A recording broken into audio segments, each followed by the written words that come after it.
নমস্কার সবাইকে, আমি প্রবাসী রানী রায়। তোমাদেরকে সবাইকে একটা ছোট্ট ভিডিওর মাধ্যমে অনেক কিছু দেখানোর জন্য চলে আসলাম। তাহলে তোমরা সবাই আমার ছোট্ট ব্লগটা না টেনে সম্পূর্ণ ভিডিওটা দেখে কমেন্ট করে যাবে। তোমরা যারা নতুন বিদেশে আছো বা আমিও নতুন, তো আমি জানি জন্য তোমাদেরকে কমেন্ট, যারা আমার সাথে খুব ভালো জানো তারাও কমেন্ট করবে। ঠিক আছে, আমি যেটা জানি সেটাই কিন্তু তোমাদের সামনে বলার চেষ্টা করলাম আর একটু শেয়ার করার চেষ্টা করলাম, তাহলে আমাকে অনেক ভালো লাগবে। তো আজকে হচ্ছে আমি মানে রান্না করব হচ্ছে মারাক। ঠিক আছে, খোদরা মারাক। তো খোদরা মারাক বলতে আমরা হচ্ছে সবজি বলি। তো আরবিতে যেহেতু এটাকে খোদরা মারাক বলে, আর আমরা যেহেতু সবজি বলি, তাহলে তোমাদেরকে তো শেয়ার করতেই হয়।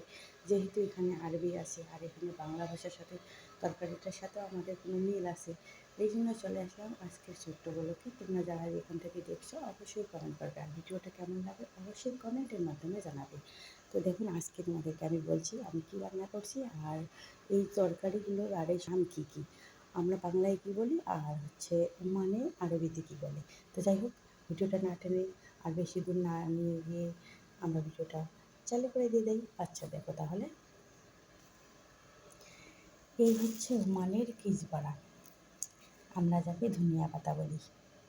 এটাকে আমরা ধনিয়া পাতা বলি বাংলাদেশে, ইন্ডিয়ায়, আর এখানে ওমানে বলে কিজবারা। আর এই হচ্ছে বাতাতাস, মানে আমরা যাকে আলু বলি।